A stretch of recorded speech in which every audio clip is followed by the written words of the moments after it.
I want to understand the significance of these Bangladesh polls. Joining me now, Shafkat Rabi, political columnist, founder of Centrist Nation, joins me from Dhaka. Subir Bhaumik, veteran journalist and author who's tracked Bangladesh for years, joins me. I appreciate both of you joining us. Subir, to you first.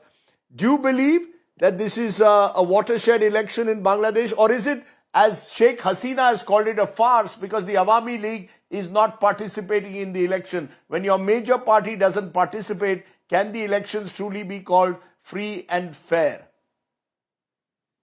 Well, I'll make 3 points here. Number one, the authority holding this election, interim government. Yeah? There is no place for an interim government in the Bangladesh constitution as of now.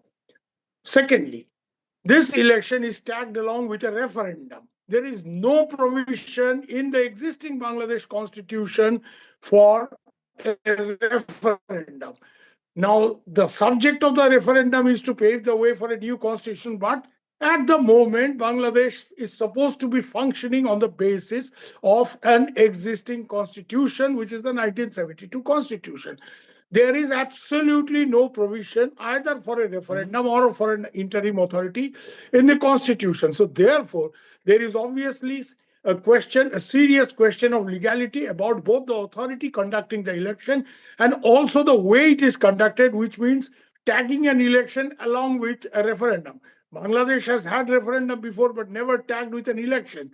Also, if you look at the whole paper of, on which people are supposed to exercise their opinion in the referendum, I mean, it's too long. Referendum is usually a yes and no thing. Here, the thing is usually, it's a long thing and it's very confusing. These are two. Secondly, can you say there is election? Let me just explain. Election in let India, me just explain to our viewers. Just a minute. Can you say election in India is inclusive if Congress is not a part of it? Ahead. Can you say the election in US is inclusive if the Democrats are not part of it? So without Awami League, let's face fact, Awami League is not some Nizamat or Khilafat.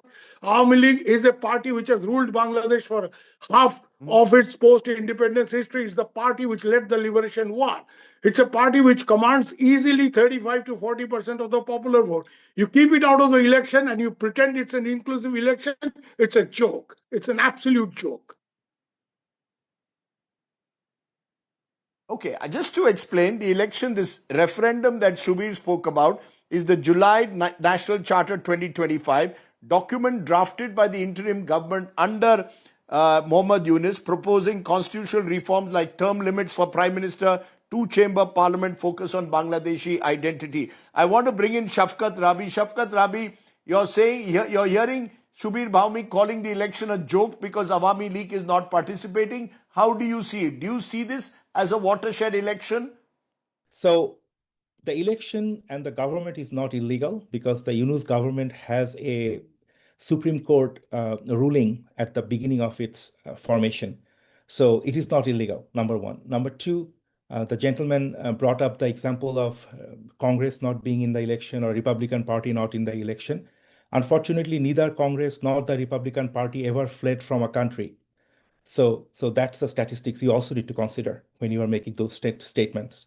And thirdly, when 60% of the population shows up for an election jubilantly, just like the way your reporter was saying, with festivity, takes part in an election is not devoid of people. You can see the people on the street.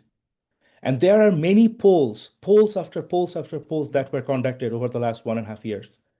Awami League's popularity is no longer crossing more than 10-15%. Even the Awami Leaguers are actually voting today. They chose their party, whichever that is. So we need to take context. We need to take a background into our consideration when we talk. But yes, fleeing a country with the entire apparatus is an extraordinary thing that happened to Bangladesh, which Awami League did. And they are all in India, by the way. So you guys should know better what happened with them. Can I ask you though, Shafkat Rabi, the rise of the Jamaat-e-Islami and the manner the Jamaat-e-Islami has cobbled together this alliance, is this a worry for you or not? That you have religious fundamentalist forces who are now trying to occupy the center stage of politics? Should that worry you or not in Bangladesh? In a democracy, people should have their views. Jamaat Islami currently benefiting from the anti-establishment sentiment which Awami League left behind. And this is not a Islamic phenomena, it is a political phenomena that's benefiting Jamaat Islami. They also took the students, the leaders of the student revolution with them. And that's what giving them a lot of credibility among the young people, which is about 40% of the population below the age of 35. So these are the factors that's fueling Jamaat's current Right. electoral viability. Not to do with religion or other things Let me that bring you in therefore, Shubir. worry about. Shubir, this is an election, as is being said, which is an anti-establishment election. This is an election, the BNP may well benefit from it, but the truth of the matter, if the people of Bangladesh wanted an election, possibly minus the Awami League, because Sheikh Hasina has fled from the country, they're getting an election. At the end of the day, this could well at least mark some kind of a transition to a new government, elected government headed by BNP. Don't you think that that is a positive sign? Not at all. For the very simple reason, if you are so sure that Awami League is unpopular, Awami League will not get 10% of the popular vote, let it contest the election. And then let the people of Bangladesh decide who they are voting for. You keep They them need out to of the come back election. first. What did Yunus say? Okay, number one. What did he say? He said, no, I'm not allowing their political activity at the moment. I've not banned the party. What do you mean? You don't allow a political party. Now you tell me that I'm not allowing you to do journalism. I'm a professional journalist. What does that mean? You are not allowing me to do what I'm trying to do. Here, you are saying that you're not allowing a political party to contest the election and it's not a regular ban. If you are so damn sure, as the gentleman here said, and I can tell you, if Awami League today contests the election, I'll bet my head, they will not get less than 30% or 35% of the popular vote any time. Okay, 10, 15%, these are all cook-ups. Okay. The point here is, for very simple reason, is if you are so sure that the Awami League is unpopular, the Awami League is dead and gone, let them contest the election. And this is supposed to be a fair election. It is held under an authority Yeah, but which is that's- certainly not pro-Awami Can League. I- So where is the fear?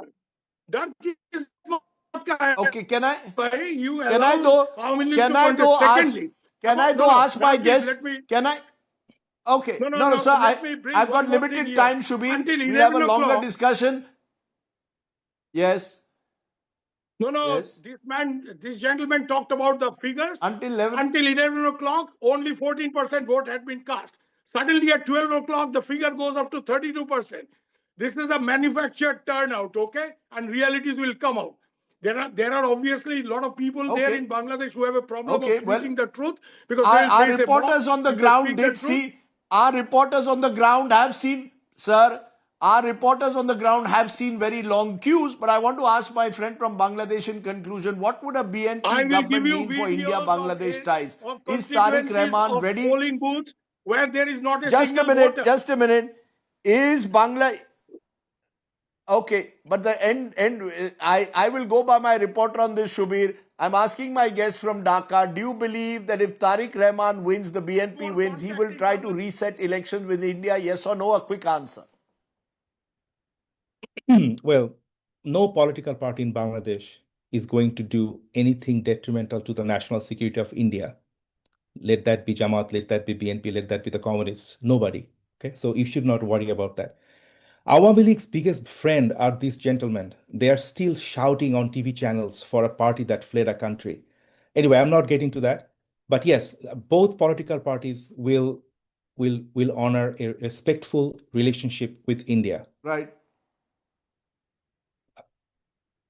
a reciprocal We're going to leave it there. relationship. We'll have a more detailed discussion once the results. We'll have a more detailed discussion once the results come out. But I appreciate my guests joining us on this major election that's taken place in the neighborhood.